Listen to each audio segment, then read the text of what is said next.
Welcome at this second public conversation in the context of the exhibition Nucleus of Capital, Forgotten Institutional Arrangements of European Integrations with P.O. Hansen, Stefan Johnson and Nina Støttrup Larsen.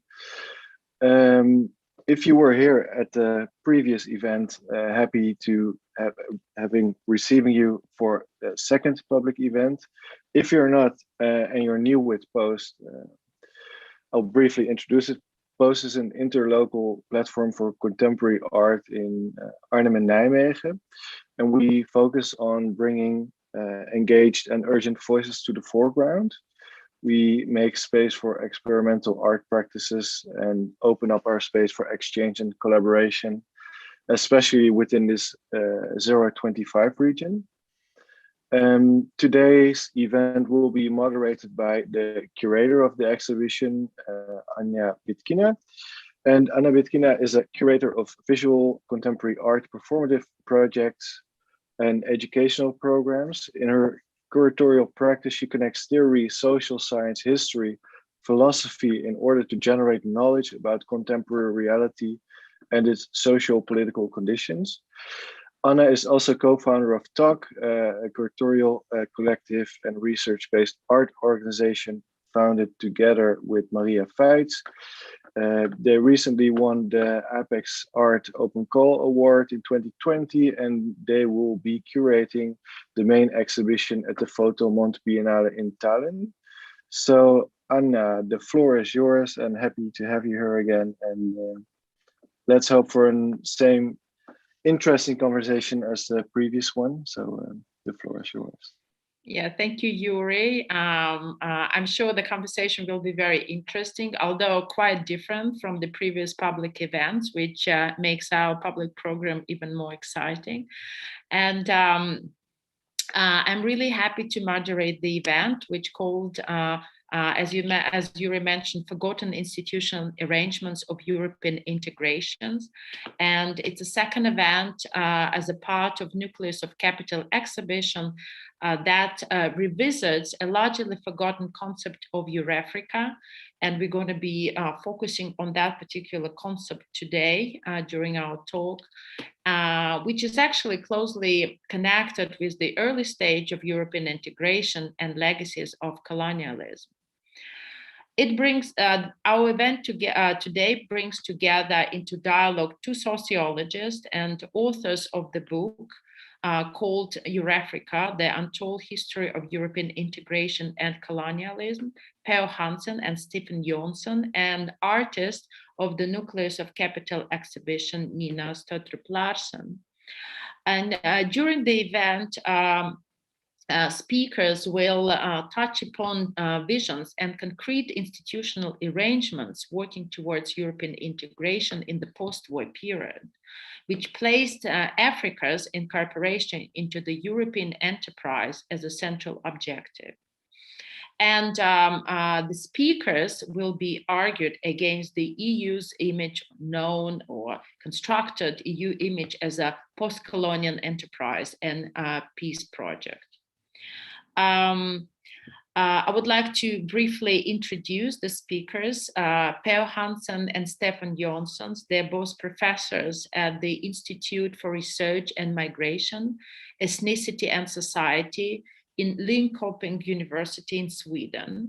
P.O. Hansen is an expert in European integrations and also author of several books besides the one he co-authored together with Stefan about most recent one is modern migration theory, an alternative economic approach to failed EU policies, which is just recently came out this year. And Stefan Johnson, he's writing on European modernism and modernity and focusing especially on the representation and fantasies of crowds and collectives, as well as on European racism and colonialism. He's also authors of several books, and some of them is called, just name a few, Crowds and Democracy, in 2013, and A Brief History of Masses in 2008. He's currently completing a project on aesthetic knowledge of the political emergence of collective protest movements, populism, and migrations. And Nina Støttrup Larsen is a visual artist based in Amsterdam, originally from Denmark. And she's focusing her practice in relation to economy, legal infrastructures, geopolitics, and the post-colonial presence. She's a former fellow of the Van Eyck Academy in the Netherlands, Academy of Schloss Solitude. She was a resident of several known and prestigious residences, one of them the Cité International des Arts in France, and she's been working actively with different magazines, one of the Groen Amsterdam, and took part in several exhibitions and festivals in Dakar, in Saint-Denis in France, and her exhibition, Nucleus of Capital, is a result of her ongoing research on CFA francs. It's a currency that operates in West and Central Africa. And she's been conducting this research for several years, and different iteration of this research being presented in Germany in Schloss Solitude in 2018, and it was a part of the main exhibition in the last Bergen Assembly in 2019. And this year, an extended version of her research with several components is presented at POST, which is the institution that facilitates today's event and also hosts the exhibition, which is on view now and will be on view until 23rd of May. I would like to welcome all speakers, and please, Per Hansen and Stefan Johnson, the floor is yours. Please. Thanks a lot, and thanks a lot for this kind invitation. We're really thrilled and appreciate a lot that this opportunity to be able to share our research, and we will talk about that for the next half hour or so. I will begin, and then Stefan will come in, and then we take turns as we go along. So I will share my screen here. We have the PowerPoint.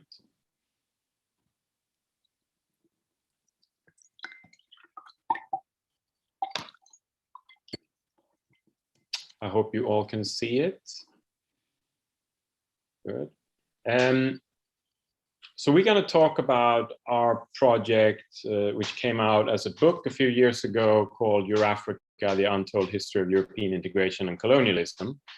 But we will, and this book is then about the history. It spans the sort of post-World War I era, and then traces this history of European integration up until the founding of today's European Union in the Treaty of Rome in 1957. So roughly between 1920 and 1960, that's the sort of time span.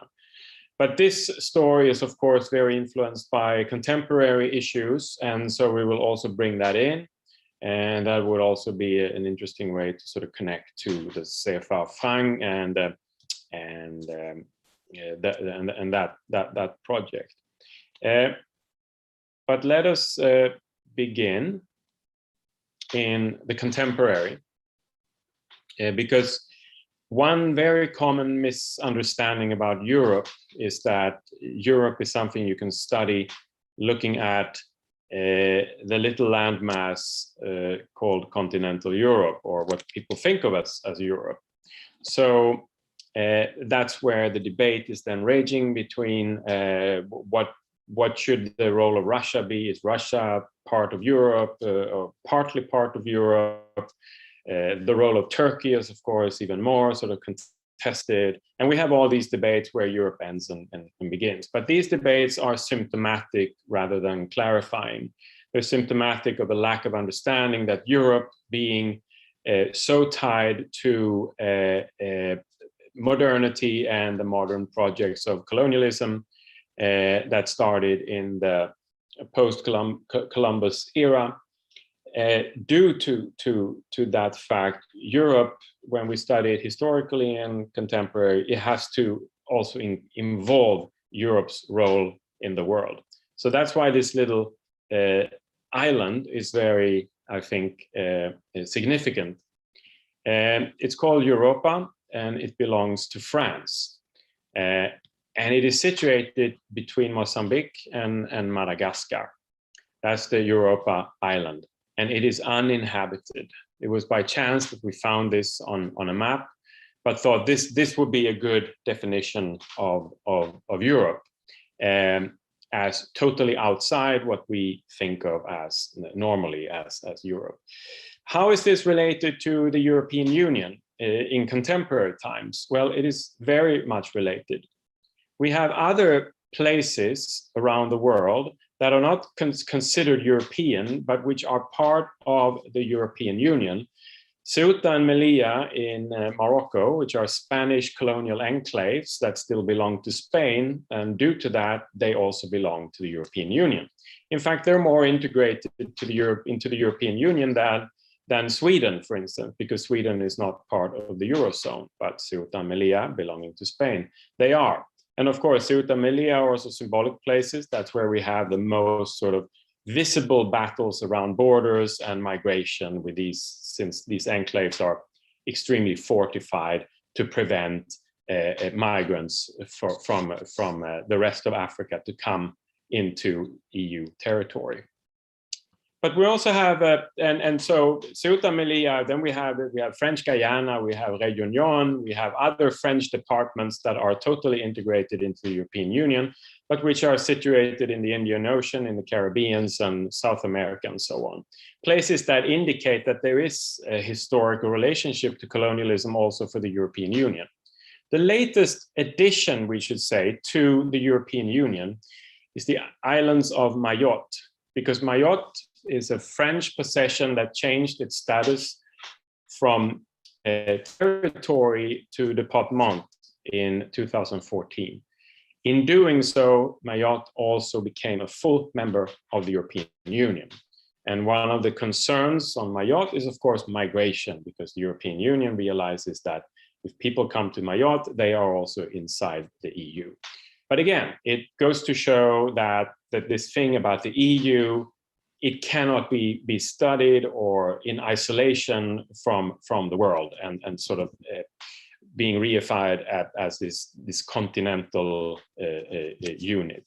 It is much wider, and history is, of course, the big resource we have to understand and explain this. And so this is what Stefan and I do in our book on Eurafrica, where we trace this career, this project of trying to have the African colonies form an integral geopolitical and geoeconomic bloc together with a newly founded European Union that was founded originally in 1950, we could say, with the European Coal and Steel Project community, but then most relevantly in the Treaty of Rome in 1957. Eurafrica specifically is brought up a little bit here and there in contemporary times too. Some may remember Nicolas Sarkozy, the French president, when he went to Dakar in Senegal, his first visit to Africa, and he spoke about Eurafrica. This gained quite a big attention from the global press, but none of the commentaries was able to trace Eurafrica to its proper historical place. So again, showing the total forgotten history of Eurafrica, even though Nicolas Sarkozy probably knew what he was talking about. Similarly, in 2018, The Economist, they ran this story about the rebirth of Eurafrica, and both Stefan and I, we got really interested because we thought that they would talk about Eurafrica proper. But instead, they they showed no knowledge at all about the most recent materialization of Eurafrica, namely in the EU in 1957. Instead, they talked about the Roman, the Carthaginian, the Moorish, and the Venetian empires, but totally failed to make the connection to their own headline. So again, showing that it's forgotten, but yet it continues to play a role. This then is the EU in 1957, and you see the pink places on the map. That is the European Economic Community, or the European Union. So it included all of France's and Belgium's colonies as associated colonial territories. And it also included Italy's Somaliland at the time, and also the Netherlands, New Guinea, and then the regular French departments in South America, French Guyana, and also Algeria, which has a slightly different color, and that is to indicate that Algeria was actually fully incorporated into the European Union in 1957, meaning that over 70% of the EU landmass in 1957 was formerly located in Africa. And of course, the Algerian War and all of the things that went on at the time was of course very, very tense matters. And France wanted to incorporate Algeria fully in order to sanction its war and its claim to continued presence and ownership of Algeria. And also, since they found very rich oil resources and gas resources in 1956, that also gave strong incentives, not the least for West Germany, to engage France's claims to incorporate Algeria into the European Union in 1957. I lost count a little bit here on how many slides we are. Stefan, if you were supposed to take over here. Okay. Yeah. Yes, hi, my name is Stefan, and I also would like to thank you for the invitation, and I will continue what Pio has begun. Première étape vers l'Eurafrique. This was the headline in Le Monde, French main newspaper, 21st of February 1957. This was the morning after the leaders, heads of state of the 6 founding members of the European Union. They had finally reached agreement on how they would go about forming the European Economic Community. So this was Italy, France, Belgium, Netherlands, West Germany, Luxembourg, and yes, these were the 6. The way it was described in the French press, it's curious. This was not the first step towards the European Economic Community. Well, it was that, but what they chose to focus on was that it was the first step toward Eurafrica. So this is how the 1950s thought about this itself. Let's have the next slide, Pio. This is in stark contrast. If we move then 50 years later, how does the European Union conceive of its own history? Well, this is then a statement from the Lisbon Declaration, which founds a new arrangement between the European Union and the African Union. And they say that the Lisbon summit, bringing together the European Union and Africa, has offered us a unique opportunity jointly to address the common contemporary challenges for our continents in the year that we celebrate the 50th anniversary of the European integration and the 50th anniversary of the beginning of the independence of Africa. So this makes it seem as though the European Economic Community, the EU, and independent Africa, they sort of come into being after colonialism is ended. They have no relation whatsoever to that. Next slide, please, Pio. So they make it appear as if the birth of European integration somehow walked hand in hand with a free, independent non-colonial Africa, and that the founding of the EU somehow facilitated decolonization.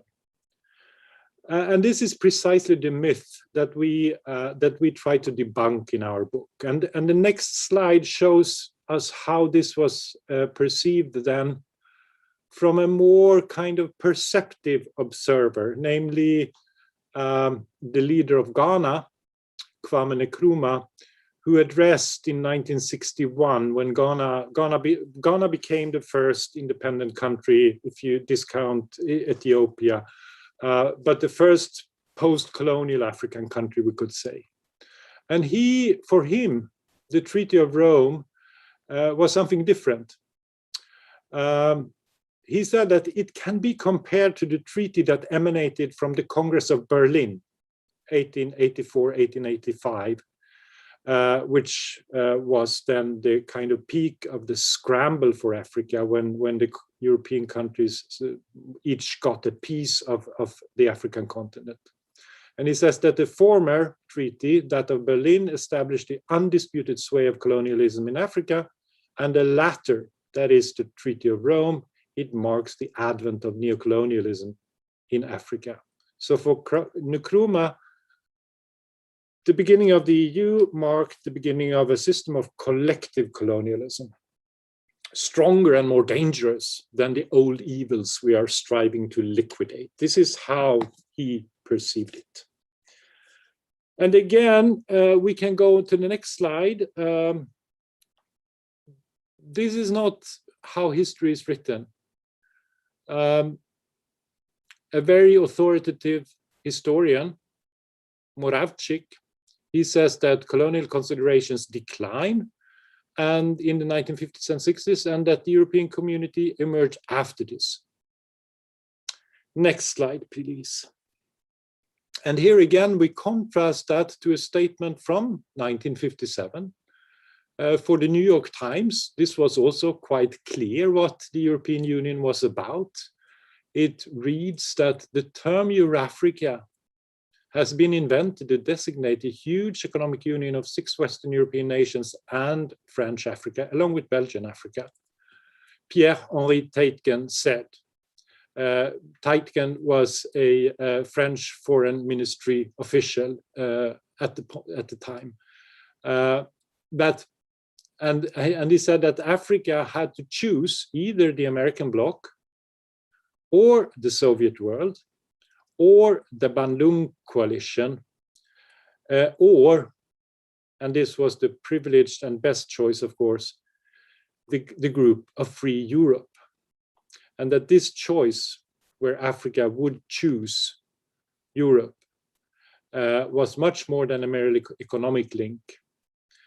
So there was a clear political dimension to this treatment. Next slide, please. When we trace the history of this, we come back to the 1920s. Richard Coudenhove-Kalergi, he founded a project called Pan-Europa after the First World War. The idea was to institute European Union, a European federation. The countries of West of Europe would unite. How would they unite, he asked. Well, they would find their first reason to unite in Africa, namely by cooperating as colonial powers. This would bring cooperation among the European countries, it would establish peace between the European countries, and it would also give prosperity to Europe.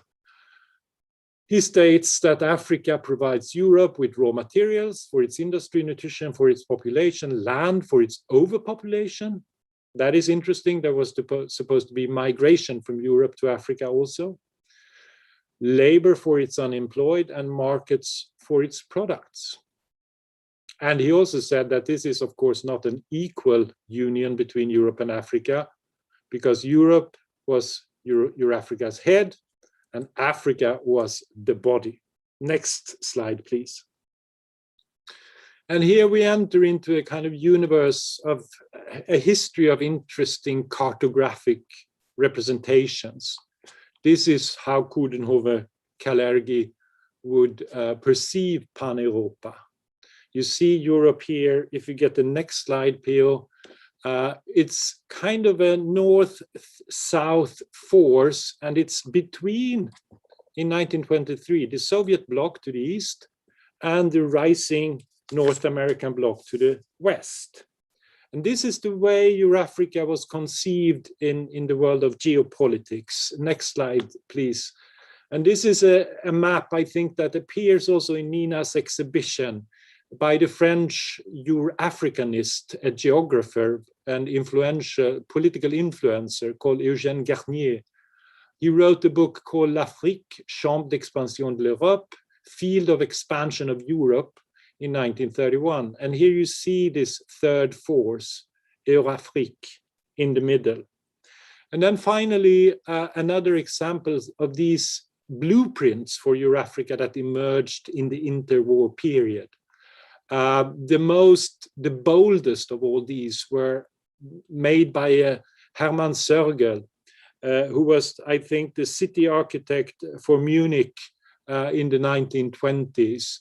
And he made these extremely ambitious plans for damming the Mediterranean Sea, for literally creating territorial land bridges between the continents by building bridges, dams, and also by lowering the sea level in the Mediterranean Sea, so new land would be created.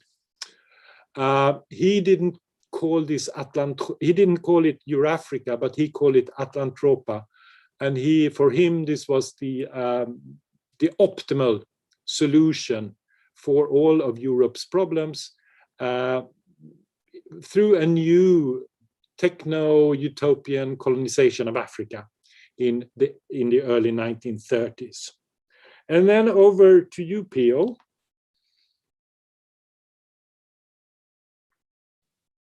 Yes, thank you.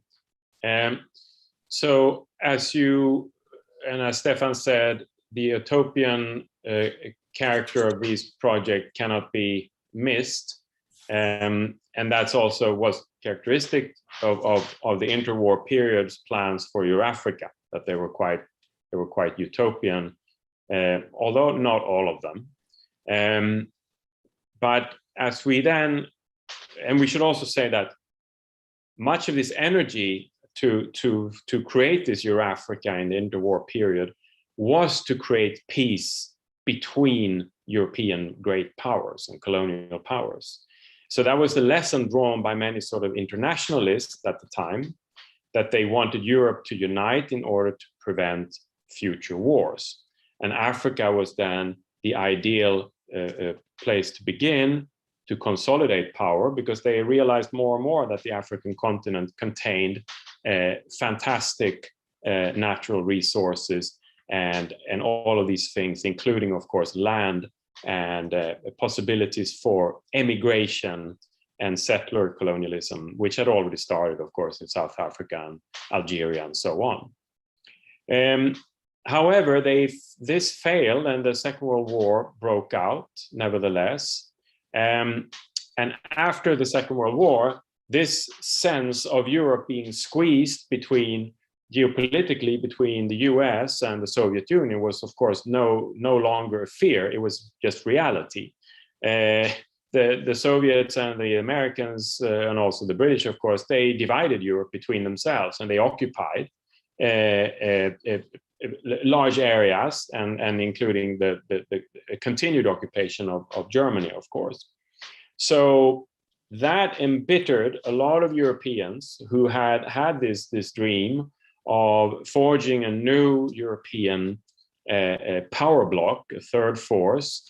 But they also realized immediately after the war had ended that Africa was still the uncontested geopolitical space for European enterprise. The Soviet Union and the US, they had no real foothold at all in Africa at this time, but it was a European place, and that's what then European and EU integration leaders, that's what they were capitalizing on to make this argument strongly that, look, we still can build a third force in world politics and economics by starting now for real to cooperate in Africa. So that's when Stefan and I, we asked for our intuition. Given what we know about the post-war period, colonialism and a lot of colonial conflicts, wars, not the least the one in Algeria, and France's insistence on keeping its empire intact. Given that information, and then we add the knowledge that they were trying to build a European community that would deal a lot with economics, but also with, of course, with trade and other issues related to trade, then our intuition should tell us that there has to have been some type of colonial connection to this project, because France was still an empire. And to some extent, that was the same case with Belgium. And Britain, of course, was also an empire, although Britain finally decided to not to become part of the EEC or the EU at this time. But nonetheless, so our intuition should then go beyond what has been the story of European integration, namely one connected to the Cold War and not the least to the German question. And that is, of course, true. The European integration was deeply influenced by those variables, but it was also equally influenced by this whole changing parameters of colonialism that took place after 1945. Yet, as we've shown, scholarship today and politics is basically void of any inclusion of these factors that relate to colonialism. But when we study it then, when we look at all the post-war organizations for European integration, starting with the European movement that was founded during the Hague meeting in 1948, and then continue on to all of these different organizations, NATO was also seen as an organization for European integration. All of these institutions, in them, Africa particularly, and colonialism in general, played a key role. So just to take the example of NATO, a few people think of that as having much to do with colonialism. It was mostly thought of as a European thing with the Warsaw Pact and so on. But NATO actually included French Algeria, and it did so after the French had threatened not to join NATO and therefore destroy the entire NATO project if it couldn't integrate Algeria. The Americans, they of course knew that France was doing this probably in anticipation of potential problems in Algeria with independence movement and so on. And all of these then they had this core around how to deal and how to make the most of continued colonialism. So the European Coal and Steel Community had this written into it, that there should be development of the African continent. That was sort of part of the core.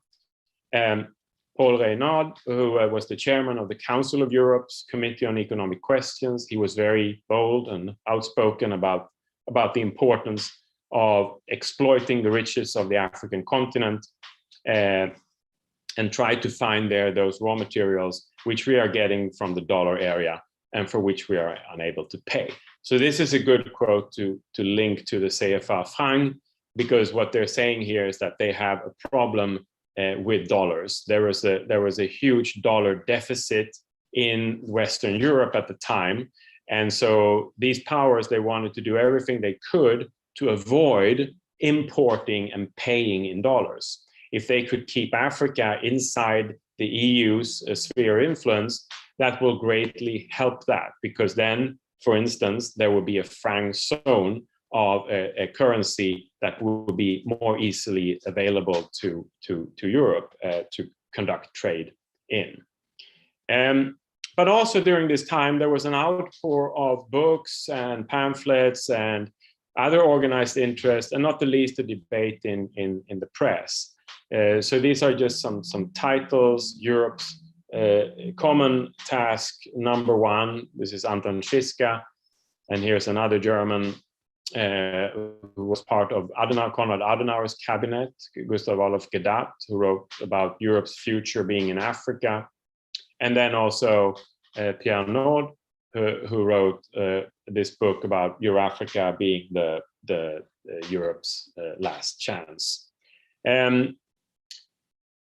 Stefan, oh no, I continue over the Treaty of Rome. I'm sorry.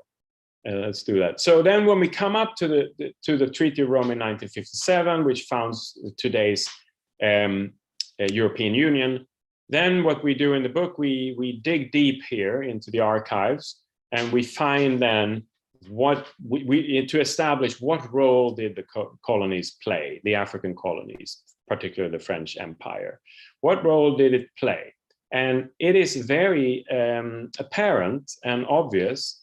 And this is just to show that this is from the negotiations once they were wrapping it up, or they sort of could agree on what the role was and why it was important. So here there's a committee who has been appointed to study exactly the relationship to the French and Belgian empires in Africa. And this is the conclusion.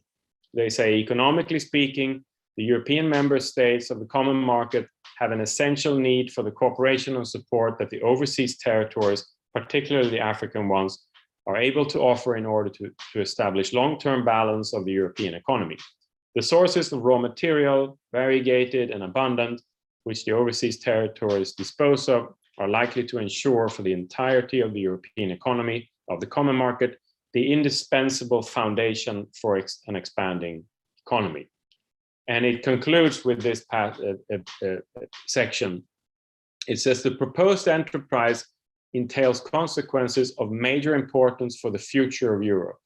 In aiding Africa and supporting itself on her, the community of the six, namely the six founding members of the EU, is able to furnish Europe with its equilibrium and a new youth. It is in this perspective that all other elements of information assembled in the present report should be understood. So this would be one way where we see this echo from what Stefan talked about as the interwar ideas around Eurafrica, that there is this sense that Europe claims to be dependent on Africa and for its youth and for its vigor and for its equilibrium and economic future. And it's sort of showing that this link was understood. Guy Mollet, after, again, Stefan showed the headline from Le Monde, and around this time, Guy Mollet, the French socialist prime minister of France, he traveled to North America to visit Canada and the US, and several press conferences he held, he was proudly announcing that this Eurafrica had now been founded, that they had agreed to this Euro-African compromise in the negotiations for the Treaty of Rome. And part of this debate, of course, was, again, as I said before, that they found vast oil and gas resources in the Sahara, so in Algeria, and this became very, very crucial. Not the least in the aftermath of the Suez crisis, which had caused a major energy crisis with oil deliveries stalling from the Middle East. And now Europe saw this chance of securing vast resources, energy resources, on its own sort of territory in Algeria. So this spurred a lot of interest and support for the ideas of Eurafrica. So here again, common economic market can mean shift from Middle East to Africa, and that resources are a big factor. Symbolically too, this is the day after the Treaty of Rome has been signed at the ceremony in Rome on March 2025 in 1957.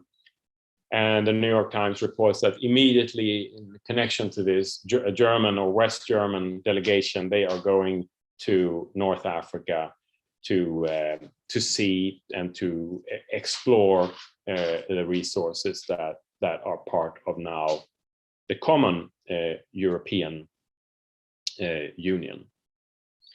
And also in the newly formed European Commission, this was expressed by the Directorate General that dealt with development in overseas countries. So this is Robert Lemagnan, who talked about Africa as indispensable for Europe. And this is in 1959. Stefan, I hand over to you. Okay, let's wrap up. And so our point is that this is something that has been erased from history. It was completely present, visible, and open up until 1970. There's recognition that one of the ideas behind the European Economic Community was Eurafrica. And then this has been slowly forgotten in the general public, but also in scholarship. Not even history of colonialism paid any attention to Eurafrica. Next slide, please, Pio. I think we'll skip this, and I will just wrap our basic argument up if you take the next slide. So this is what we argue. This is what we think we have shown and demonstrated, that Africa was of paramount importance in most, if not all, efforts at European integration, from the launching of the Pan-European Union in 1923 to the foundation of the EEC in 1957. So every time Europe discussed how to unify between 1920 up until 1960, Africa was on the top of the agenda. And therefore, it's not so strange that it was also a big stake, and one of the biggest stakes in the Treaty of Rome when our European Union was founded. Which is also to say that the EU would not have come into existence if it had not been also a Eurafrican enterprise. And this was an explicit condition. This was an ultimatum on the part of France. And finally, that Eurafrica, and this is something that is clearly seen in numerous institutions, and the monetary and currency not least, all of this had a profound impact on decolonization of Africa. And I think it's time to end there. We give the word over to Nina, or to, yes, thank you.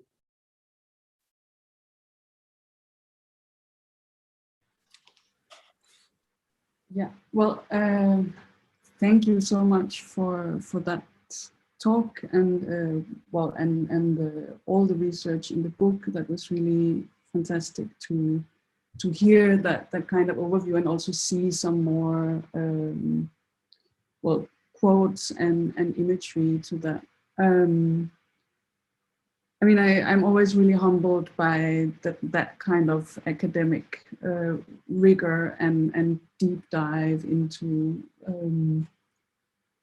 to this part of history. And when I was reading the book, it kept feeling as this kind of, I mean, I thought of it as a sort of open heart surgery of the kind of European administration, but thinking of now the brain and the body that you mentioned, maybe it's more of a open brain surgery or exploration of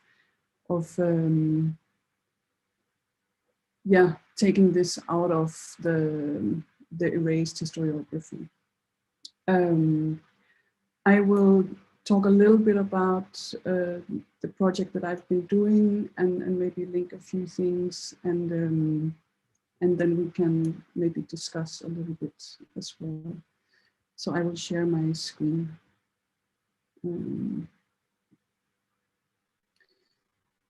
So maybe just to start, so one of the things that, so in the book you mention also Eurafrica, the concept of Eurafrica as the vanishing mediator that has been sort of erased. And linking on to that, I also wanted to, in a way, like think of the name of the Frank CFA, the CFA Frank, also as a kind of linguistic infrastructure in this monetary space that, well, that also has had several versions over the years. So, well, the French inaugurated already currencies in 1890, something like this, but, and there's of course, a long history there, but let's say they did that knowingly, that having a currency and making the pre-colonial currency systems, there was a multiplicity of them, making them forbidden, and installing a centralized monetary system that facilitated the colonial apparatus in the region. But so in 1945, the franc CFA was inaugurated as the Colonie Française d'Afrique, the French colony of Africa. So being named what it was at the time. Then we come into the period of, well, decolonization and a sort of different political situation that you also talk a lot about.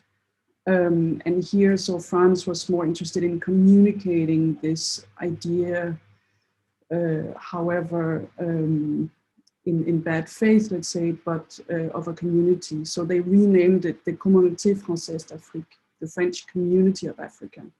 And then after decolonization, they renamed it again into Communauté Financière Africaine, the African Financial Community. Yet, let's say the actual, well, the linguistic infrastructure of the CFA still stays, but also the actual, let's say, constitution of power behind the monetary system. So it's still, well, a colonial setup, and that's still the part. So in this project, so one of the reasons that I've been interested in this is, of course, let's say, can we talk about post-colonialism when we still have this, for instance, economic infrastructure in place? So as a, let's say, as a non-academic, as an artist, I'm looking more at material and visual traces. And one of the things that I've been doing is to simply collect the banknotes that are created by French engravers, French printers, and see what do they depict. So from 1945 until now, there are several series for the West and Central African CFA zones. And for instance, here we also see this quite sort of exoticized, but also the community, like this sort of here, a white European woman with sort of, well, local African women, it says in the numismatic description. It has in the early series in Central African countries, it depicts French colonizers, so seafarers, navigators who set up the colonies there. Then this period of the European integration around the forming of the EEC and the EU was also a very particular moment in relation to the CFA franc. In the sense that, of course, here we're still talking about colonies, but when we come in the late 50s, early 60s, and going forward, this is independent or so-called independent states. And so I've been looking on the one hand at the banknotes, but of course also on the, let's say, the production and the logistics of the production as an entry point into looking at how European power, let's say, manifests itself. And one of the examples that actually also sort of comes across in your book is the example of Guinea. So when Guinea was in the independent negotiations, President Sékou Touré, who was in a lot of dialogue with Kwame Nkrumah of Ghana, and in this whole discussion of a Pan-African future, let's say. So he wanted a full and independent and economic independence from France, and therefore also wanted to exit the CFA franc.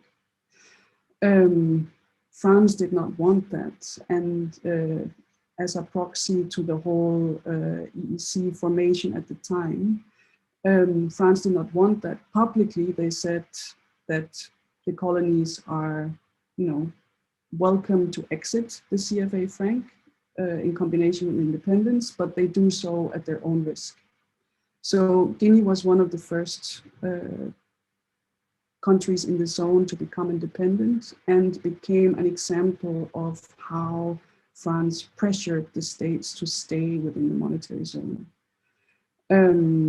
So what France did was that they set up this military operation called Opération Persil that did several things. In order to pressure Sékou Touré and Guinea in several ways, so one of the things that they did was that they took an example of the newly printed currency back to France. They retranscribed it, or recreated it, printed massive amounts of this banknote, went back to Guinea and basically inflated and flooded the local markets with fake currency. They also destroyed a lot of infrastructure, of course, archives, records, but also cables, roads, all the so-called investments that France had produced in the colony at the time. So let's say the fact that they wanted to exit was a really, let's say, hard point for France. It was clear that a point of a so-called peaceful transition to independence was that the states would stay within the monetary zone in order to still have control of them. So Guinea later rejoined the CFA zone in 1986, which is quite late, but most importantly, all the other countries stayed. Because of course, a lot of questions to the CFA franc system is, why didn't they leave? And there are so many instances from the 60s and until now where France has executed pressure on the different countries to stay. And this is one of them that is, let's say, very linked to the press, to the printing press. Then looking also at the Eurafrica and maybe also in particular at the euro, then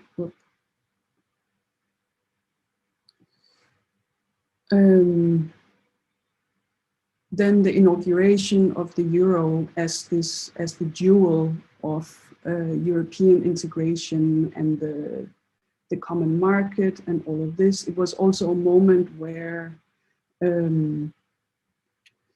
let's say, in a kind of particular twist of logistics, some of this relations also exemplified itself. So the CFA franc is being printed in Chamalières, which is the print facility of the Banque de France. They also print the CFA franc. Let me see. And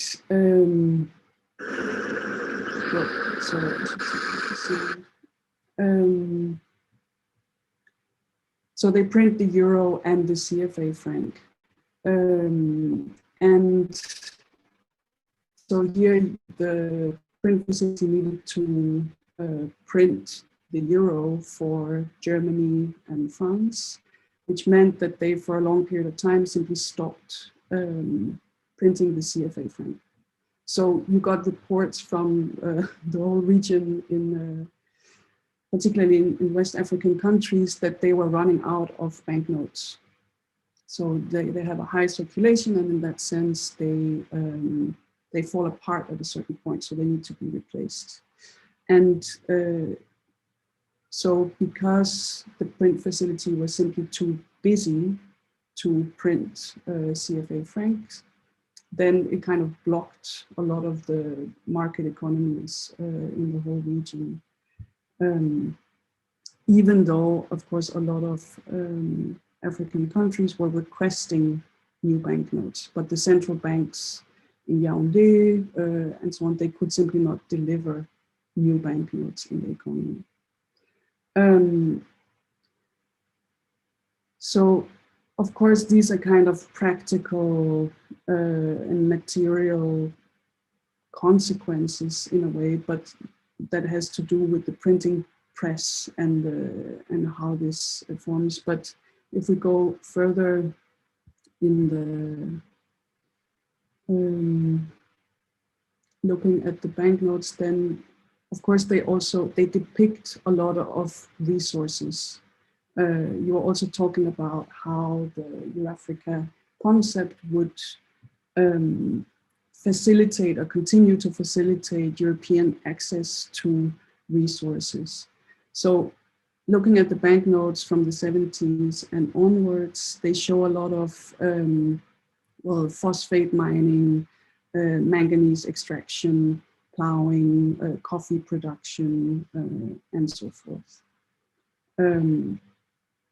So this is, let's say, zooming in of one of the banknotes.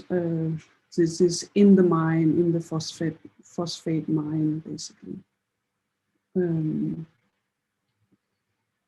Here, the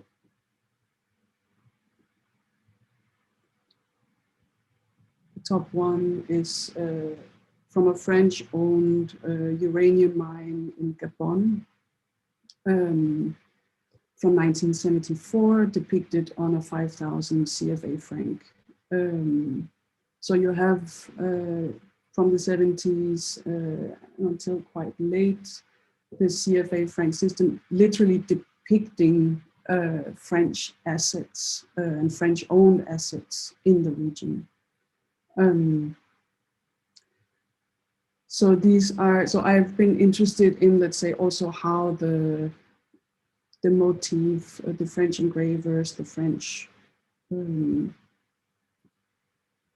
pressing of this system, literally and metaphorically, that it, of course, it draws this whole region into, well, capital in many ways.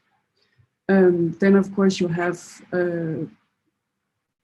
systems of policy as well, in the sense that part of why, like how France is a warrantor of the economic zone is that they demand that the member states deposit their foreign reserve. It's minimum 50%, but it's clear that you get a lot of political advantages if you deposit more. So most of the states deposit up to 80 or 95% of their foreign reserve, meaning their gold, their values, bonds, stocks, all of this, in what is called the operations account, or the, so in France, basically. And so there's a whole lot of, let's say, economic straitjackets within this monetary system that means that France, as a proxy to the European Central Bank and to the EU since the connection of the euro, that they simply hold a lot of power and control in this system. So the operations account is managed by France. They can invest and speculate with what is there that generates profit that directly or indirectly sort of still pays off a bit of French public debt every year. So you technically have 14 African states who, through this neo-colonial construct, still pays off French public debt every year. And if they want to use any of their own reserves, they have to borrow them back, sort of framed as development aid, and they have to pay it back with interest. And there is, of course, a lot of discussion also now of a lot of states in the CFA zone that want to leave. And it will be interesting to see if that will happen, because of course the CFA franc is one instrument in a kind of host of European connections between, well, in a lot of different ways, but it's definitely here. And so, let's say I have not so much investigated Eurafrica, and definitely not in the sense that you've been doing it, but I'm aware that it's part of the, let's say, of the backdrop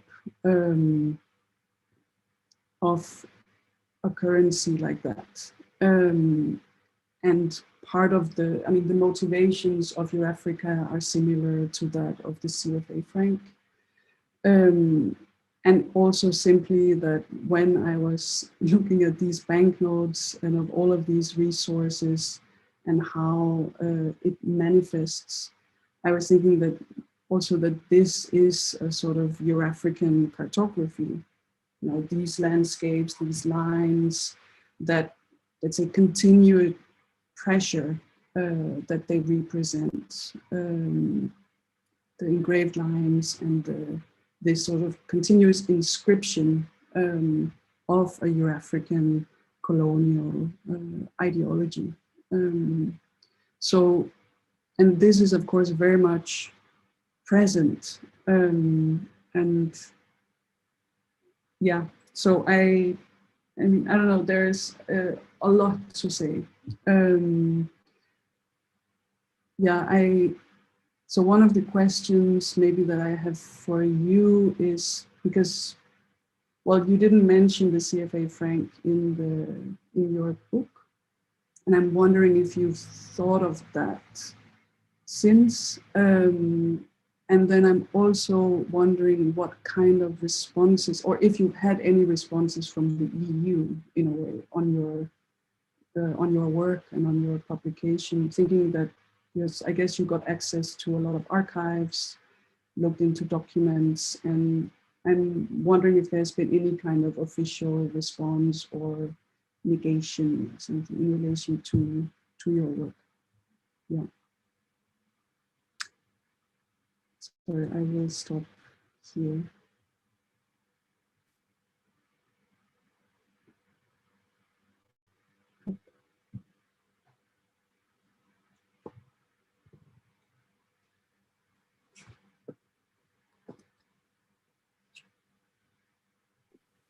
So who would like to answer Nina's question?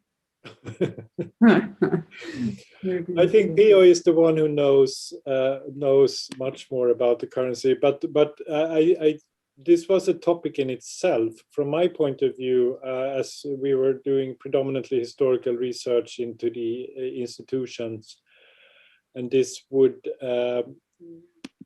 I think afterwards we have realized that we should have at least incorporated the CFR and mentioned it and maybe at some length. But at the same time, looking, it was a bit overwhelming because this was not explicitly part of the Rome Treaty. I mean, the currency. Yeah. But the currencies would remain the same. So I think that's the way we but Pio can say much more about this. No, thanks a lot, Nina, for that on the CFI. It's fascinating. I assume you've read this book too, yeah. right? Yeah. So all the French version, yeah, of course, you're ahead.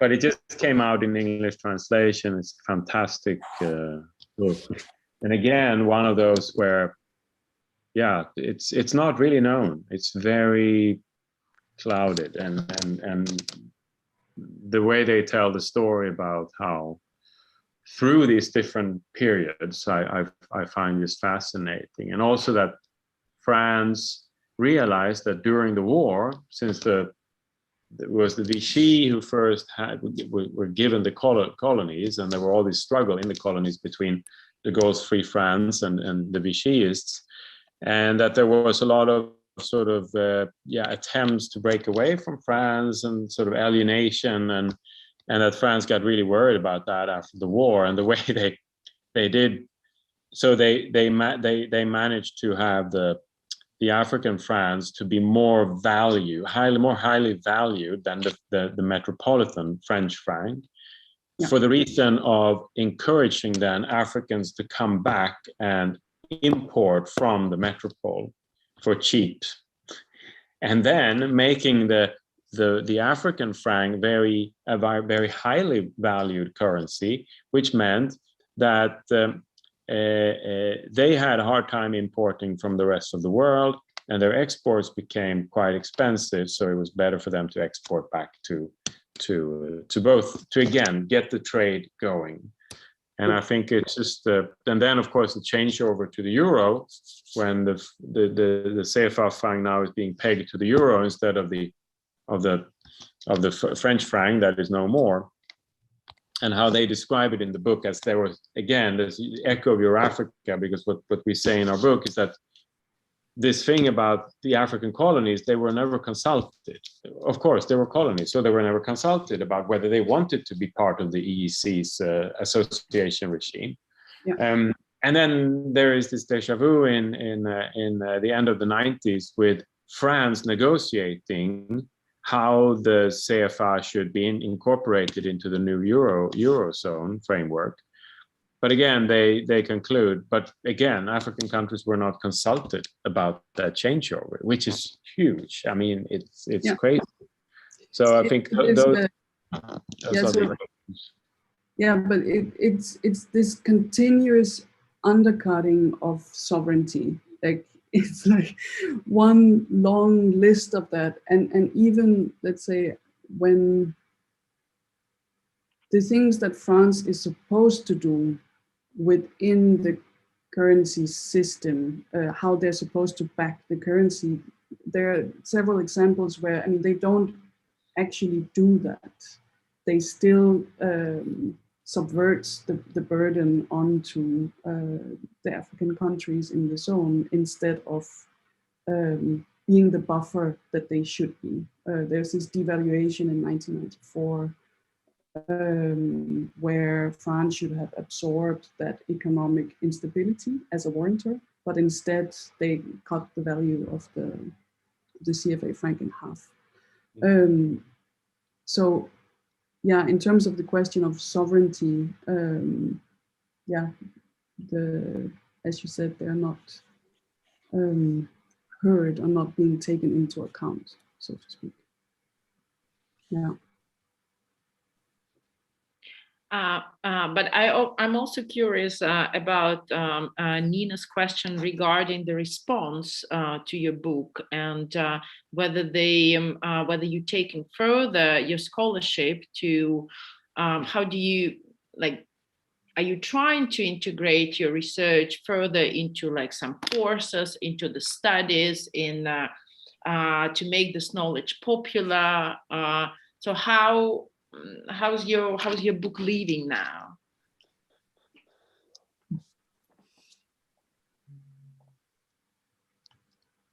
Stefan, do you want to answer? Well, I think let's see. Yes, I don't think we have had an official. We have not had an official response from any European Union body, but the other than the European Union archives, which are of course part of the European Union, and their director Jean-Marie Palairet, or is now the former director. So he invited us, and Pia went to Florence and participated in a symposium. I mean, partly based on our book. I mean, that is, as far as I can remember. You have to correct me if I'm wrong, Pia, but this is, as far as I can remember, the most as official a kind of. But of course, this is scholarly context. But nonetheless, that's of course important to have that recognition on the kind of, because that is the institution that preserves the memory of the European Union.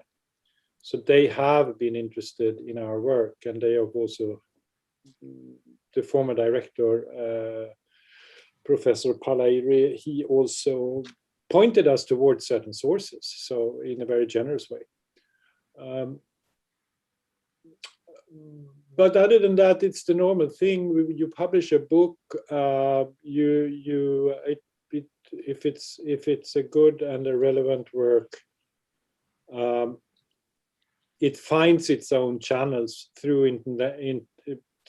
intellectual, academic, scholarly networks, and I think this book has found. I mean, it's found quite a good dissemination and spread, and so yeah, we are often invited to talk about it, and we get a lot of reactions on it, and Pia, you have to fill in. Yeah, I can say that. I mean, when books about national histories, national imperial histories, and so on, or the sort of murky histories that when authors or journalists or artists point out the sort of crimes of the past and so on, then there is often responses from governments, and I think that's the distinction that the EU member states, there's still some democracy left, whereas the European Union is not a democracy, and so there's absolutely no accountability to anything. And for them to respond to us would be sort of, there's never been that sort of logic within the European project, just like there is no such logic in any place where there is this open sort of lack of accountability. But a lot of times when it happens, I remember when the book came out, it was called the Assassination of Lumumba. I think it was a Dutch writer. That caused a lot of stir in Belgium, and they actually appointed a parliamentary committee to really go to the bottom of who were responsible for the murder of Patrice Lumumba in Congo. And they could then confirm that the author was correct. It was not only the CIA, but it was actually the Belgian government too.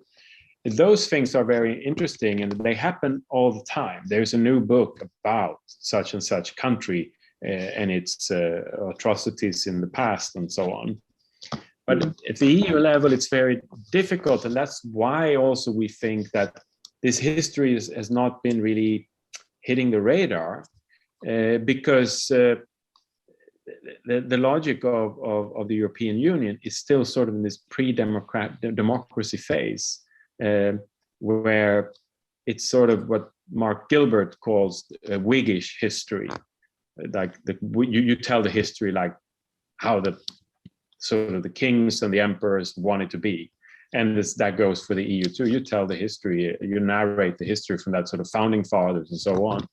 So we just celebrated Europe Day on 9th of May in the memory of Robert Schuman and his speech and the launch of the European coal and steel community. And what puzzles me there is the fact that Robert Schuman, I mean, he was instrumental in the colonial war that France fought in Indochina with hundreds of thousands of dead. I mean, while he gave that speech, France was literally bombing the Vietnamese with napalm on his watch. Maybe that's not so strange that they want to omit that, but the interesting thing with Robert Schuman is his anti-Semitic past. And here, anti-Semitism, at least, is sort of supposedly to be something that the European project has come past, and it is there to remember. But Robert Schuman was part of that French wave in the end of the 30s, who were adamant that Jews be expelled from France, and especially those Jews who came after the Nazi takeover in 1933. But he also proposed that all Jews should be stripped of their French nationality. The Jews who had come to France as refugees and migrants after 1919. So he was very, very radical on the anti-Semitic front. And the Vichy government, they wanted him to become refugee minister. And that was a very, very logical choice. Then he, of course, stepped back and that probably saved him. But nevertheless, had that been in the national context, we would have known. And there would have been this debate. Should we really honor this person who did all these crimes? But at the EU level, it's like those things, they don't factor in. Still, that might change. Yeah, that might be like, there was also an event or a case, let's say, I think it's 1.5 or 2 years ago, where an Italian diplomat criticized France for its continuous colonial engagement with the former colonies, which is extremely rare in European contexts. Like, we've noticed, like, European countries don't scold each other on their neo-colonial arrangements. And this particular case also meant that France called in these diplomats for a serious conversation. So this was it was really remarked and noted, but it also leads the question of, were these Italian diplomats actually aware of how Italy, through the Euro and the European Union, are also implicated in, for instance, the CFA franc? And how much of this, let's say, because France has been very careful for a long time to, let's say, not communicate a lot about how the CFA franc actually operates now in the last few years, and for instance, with a few publications and a few very fantastic economists from the African continent who have been very vocal in the French press. So there's become a lot more public knowledge and discourse around it, so it becomes more difficult to keep it quiet. But within, like, I'm sometimes wondering, like, what kind of discussion is at a European level or within the European economic community or the EU around this. And if European politicians are actually aware of how these systems operate. So this was But I think this is still very much from what we have learned. I mean, the EU policy in Africa, it is still French territory completely, and you should not meddle into that too much. And so I think that it was a clear understanding from the beginning that France would chair and choose the commissioner for the Directorate General for the overseas territories, and it's been like that ever since, perhaps with some changes to some Belgian or other commissioners afterward, but it's been firm, and they've been cooperating very closely with the French Foreign Ministry, and especially in Africa. Yeah. And so that is, of course, a notorious story with the French official, Foreign Ministry official, Focard, his name was, who basically ran Africa for France from 1957-58 up until the early 1980s for all the presidents. Yeah. And there are some books on him, but the records are not available. But these are all the dirty stories and supports for dictators and corruption, and so it's an archive that remains to be opened.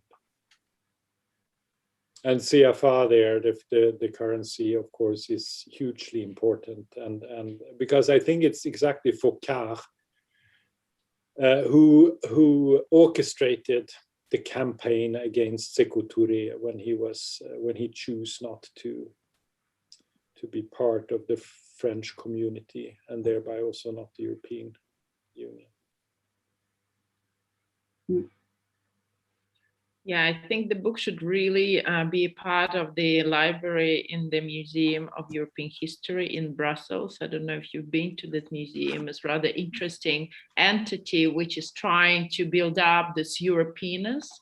And the history of Europe over there is so sketchy, and of European integration. It's, you know, it's like being from Soviet Union, like born in Soviet Union, grew up in Russia. I see so many parallels of how this very different like places are trying to build up under the same umbrella. And yeah, that's but I think this big political project and its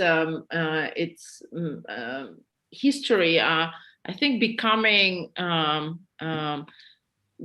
subject of research of many fields or fields of knowledge. I think, for instance, Eurasia as an entity or as a notion was in the center of at least like some artistic discourse for the last several years. So, I mean, it's like different strands and understanding of notion of Eurasia came about through different artworks and also theoretical writings. And now we're talking about Eurafrica, which Nina brought through her project into artistic discourse. I mean, I'm not naive. I understand that such knowledge about integration of Europe is far from being part of regular history books in schools of European kids.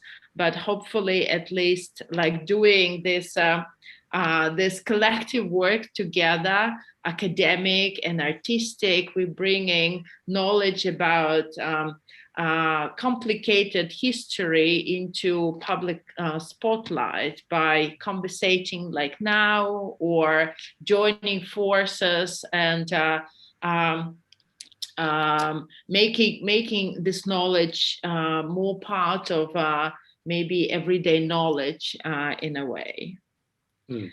So I really would like to thank you for today's conversation, and let's please be in professional dialogue, and you guys should definitely exchange your expertise and maybe reference each other in your work, and maybe some collaborative, maybe some new strands of research will emerge, and when academic knowledge, history as a discipline, and visual art will be finding a common ground, natural common ground. Yeah. Thank you very much. And I just want to use the possibility to announce that there is one more week for the exhibition Nucleus of Capital. The exhibition will be on until 23rd of May, and we're organizing visits for professional audience, and we have also extensive information and documentation of the project online. So please visit website of Post and check also our social media. Thank you very much.